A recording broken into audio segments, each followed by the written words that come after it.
Well, we got another storm brewing on the campaign trail. Many voters are worrying we are too attached to China. To presidential candidate George Pataki and how we can start breaking away from our China dependency. Governor, welcome to the show. Good to see you, Charles. It's good to see you, too. You know, when we hear, you probably don't hear Trump's name, but when candidate Trump talks about starting a war with China, an economic war with them, and sanctions and things like that, I get where he's coming from. Yeah. However, the average American who shops at Walmart may not be prepared to see that flat screen TV go from $300 to $1,300. How do we get off of this reliance on China, particularly when it does benefit lower income middle Americans? That's exactly the right question. And I think the answer is pretty simple. Think back a few years. Everybody was saying we're too dependent on the Middle East for oil. And what we did is develop domestic sources, fracking, natural gas, oil, right here in America, where we're no longer that dependent. We have to do the same thing with China. Instead of being dependent on China dumping their goods that they make here in America, we've got to make things in America again. There's no reason why with our workforce, our entrepreneurs, our investors, at lower energy costs, we can't make things and now compete the world, except that our government puts too much regulation, too much tax on our businesses.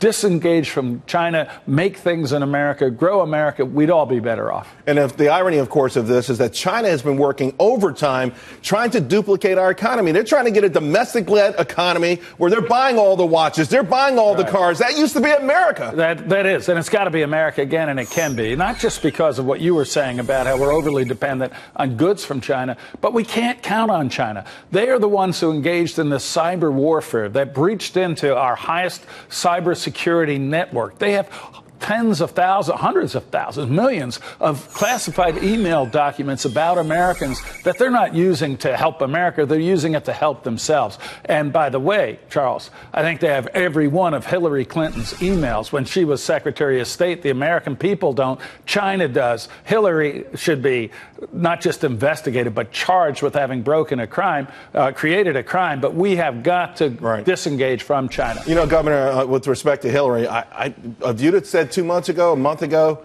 that she would have been charged. Under this administration, I said no way. But this snowball thing has become a boulder. Maybe it does happen. But to China, the belligerence of China to do this kind of thing, the bald-faced approach that they have had, and of course, I just spoke with Elizabeth McDonald about this. Maybe sometimes China, Russia, they use criminals to do this, but we know that they're proxies. We know where it's coming from. We know where they're doing this information, but we don't retaliate. We don't. America has shrunk from the world.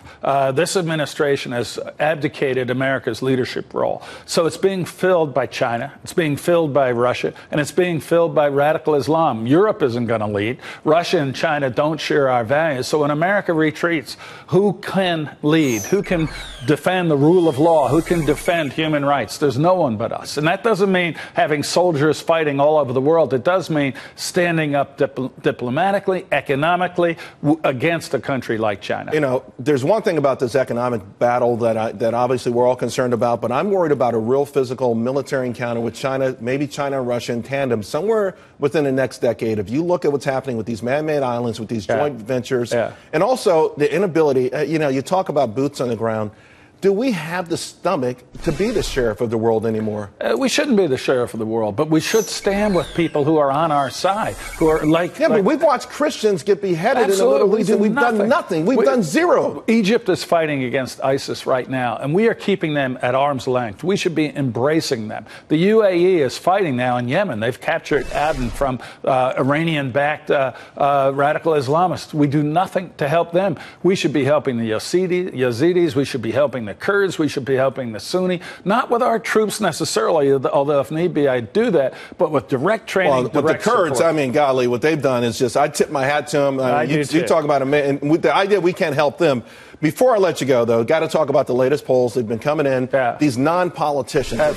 Cars, look at these numbers. Donald Trump, Ben Carson, Carly Fiorina, what do they have in common? They've never run for elected office. Exactly They're wiping the floor with you guys. Absolutely, and Why? I totally understand that people are fed up with politics as usual. They're fed up with Washington, and I understand that. It is the summer of our discontent. So how does a governor from New York tell the American public, listen, I'm not an establishment guy? I'm not a Washington guy. I've never had a job down there. When I go there, it's as much like a foreign planet as anybody else. But I do have the ability to run a government and bring people together. And I think as we move out of this summer, closer to the fall, people are going to say, we actually have to solve our problems. It's one thing to be angry. It's another thing to have leadership that can share that anger but solve our problems. I think I'm that person. All right, Governor Pataki, you got a lot of fans in this building and in this state, so we'll see. And I appreciate you coming on. Good being on. Thank you very much.